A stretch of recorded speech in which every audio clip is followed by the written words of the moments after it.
Por primera vez desde que juegan en el Ford Field, los Detroit Lions agotaron su boletaje para esta temporada. ¿Por qué será? Te lo platicamos aquí revisando su gran previa.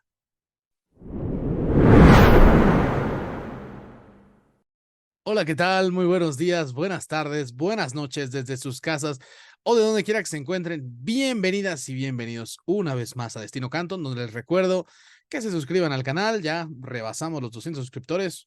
Bien ahí, pero hay que seguir más allá. Denle me gusta, coméntenos, compártanlo. También escúchenos en Spotify o Apple Podcast, ahí también subimos los episodios. Y en nuestras redes sociales también síganos en Instagram, en TikTok, ahí estamos, Destino Canton, las dos palabras juntas, y ahí les subimos contenidos variados. Y los días miércoles tenemos un live en el que respondemos a todas las preguntas que ustedes nos hayan hecho respectivamente en Instagram.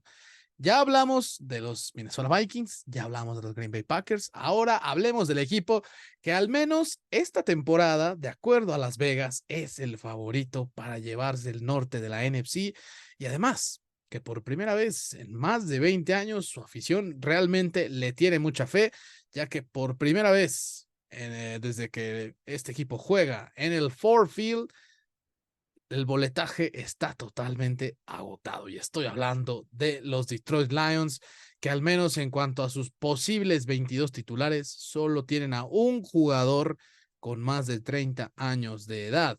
En fin, luego de finalizar la campaña con un 9-8 de récord, con muchísimos tintes alentadores, que por cierto no terminaban con récord ganador desde 2017, la plantilla dirigida por el señor Dan Campbell buscará ganar su primer título divisional desde 1991, que son los años en los que Barry Sanders era la estrella de este equipo y también un referente de la NFL.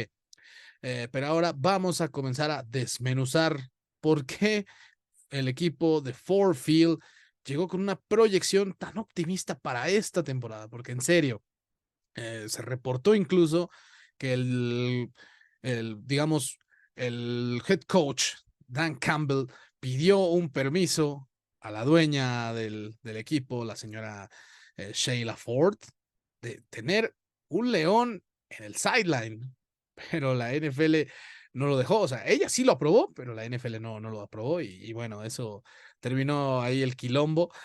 Sin embargo, a ese nivel está el ánimo en Detroit, ¿no? Y ahora vamos a revisar por qué, cuáles son las dos principales razones, porque yo le veo dos razones principales. La primera fue que obviamente los Lions cerraron la campaña de una forma espectacular en 2022.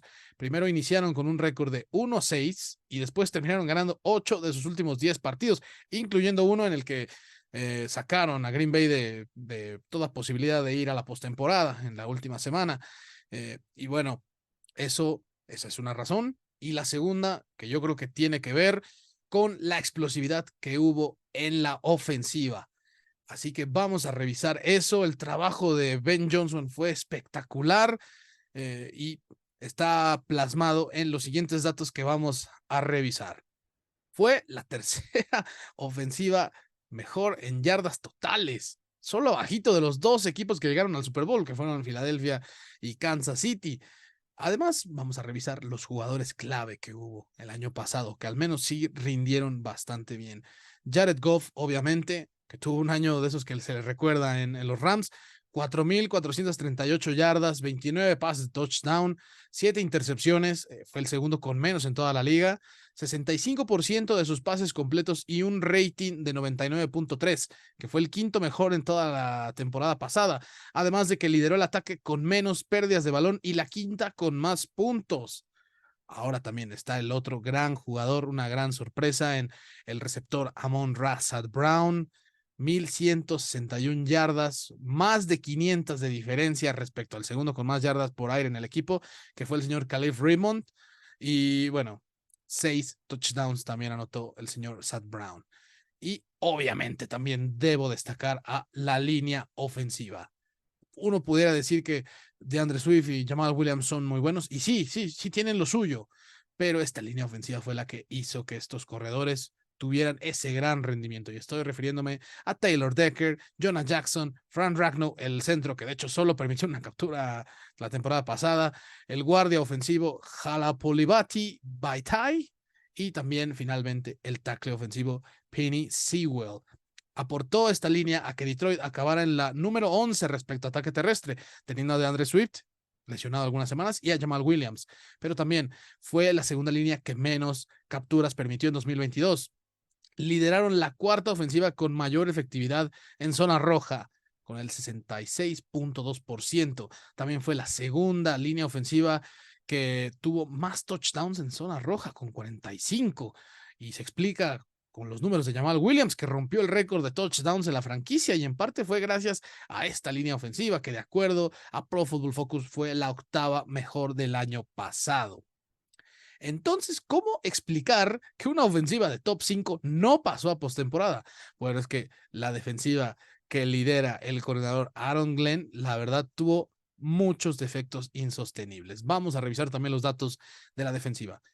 Fue la peor en yardas totales permitidas. La peor. No hubo una que fuera peor que la de Detroit. Fue la tercera peor en yardas por aire, la cuarta peor en yardas por tierra, la cuarta peor en puntos permitidos, la sexta peor en efectividad de defensa en zona roja. Les anotaron el 63.8 de las veces que le llegaban a zona roja a este equipo. También tuvo la tercera peor efectividad en tercer down. Permitieron avances en un 45.1% de las veces que se encontraban en tercera oportunidad. Y también fue la segunda peor en cuanto a pases de más yardas permitidas. En fin, básicamente el estar en muchos departamentos entre las 5 peores defensivas, al final no ayudaron al equipo, que en ofensiva la verdad era dinamita pura. Eso sí, hicieron que los Lions fueran un equipo bastante divertido, o al menos yo pienso que era uno de los equipos más divertidos la temporada pasada, y sin embargo, sí hubo jugadores interesantes que hubo en defensiva, como obviamente Aidan Hutchinson, que fue el primer novato en la historia de la liga en conseguir 9 capturas y 3 intercepciones. James Houston, obviamente que este jugador llegó tarde a la temporada por lesiones, tuvo 8 capturas en 7 juegos, y la verdad es que cuando llegó, la defensiva sí mejoró un poco, pero ya había daños colaterales que eran irremediables, al menos para esa temporada. Y también, obviamente, el linebacker Alex Alanzone con 125 tacleadas. También fue el cuarto jugador con más pases defendidos, pese a ser linebacker. Y fue el tercer jugador con más tacleadas para pérdida de yardas. Ahora, ¿qué trajeron estos jugadores? Bueno, este equipo, Detroit, para este año, para mejorar lo que viene siendo la defensiva. Vamos a revisar las altas y las bajas. En las altas tenemos obviamente al esquinero CJ Gardner Johnson, que básicamente el agente de Gardner Johnson fue la razón por la que termina en Detroit este señor, y que la verdad se salvaron de que se lesionara. Gardner Johnson se había lastimado la rodilla en un entrenamiento, pero sin embargo no fue nada grave y ya está de vuelta. También se trajeron a Cam Sutton de los Steelers, un corner de ranura que también es muy bueno. Se traen a Emmanuel Mosley, que viene acarreando su lesión que tuvo el año pasado con los 49ers, pero que la verdad sano sí rinde bastante bien. También se trajeron de quarterback suplente a Teddy Bridgewater, justamente el pasado lunes lo anunciaron, así que un Teddy Bridgewater que viene de ser ahí el suplente de Tua Tagovailoa, y que también tuvo suplente porque se conmocionó también el señor Bridgewater. Regresa a esta división del norte, recordemos que jugó en Minnesota. Marvin Jones Jr. es el único jugador que les decía yo que está arriba de los 30 años que podría ser titular en este equipo. Regresa a Detroit luego de pasar con los Jaguars. También viene Denzel Mims de los Jets. Y aquí está un aditamento bastante interesante, el corredor David Montgomery, que jugaba ya también en esta división, pero con los Bears, ahora ya está en Detroit. Y también se trajeron al pateador Riley Patterson, proveniente de los Jaguars. Y obviamente tengo que destacar sus picks del draft, que curiosamente el principal, a mi punto de vista, no fue ninguno de los dos primeros que tuvo en la primera ronda. Yo creo que eso choteó mucho el draft de los Lions. Creo que no eligieron como debían en esa ronda. Se trajeron al safety Brian Branch, que lo eligen en la segunda ronda, proveniente de Alabama. Y también, obviamente, bueno, los primeros picks los voy a mencionar, que son Jahmyr Gibbs, que proyecta ser el otro corredor junto con Montgomery, un Jahmyr Gibbs que viene de Alabama, y el linebacker Jack Campbell, que viene de la Universidad de Iowa. Y también le trajeron un suplente más a Jared Goff para el futuro. En este caso, Hendon Hooker, proveniente de la Universidad de Tennessee. El tema es que también hubo bajas, y sí hubo una que otra que yo creo que sí puede doler, especialmente la de el señor D.A. Chark, el receptor que se va a los Panthers. Yo creo que era bastante bueno, pero bueno, prescindieron de sus servicios.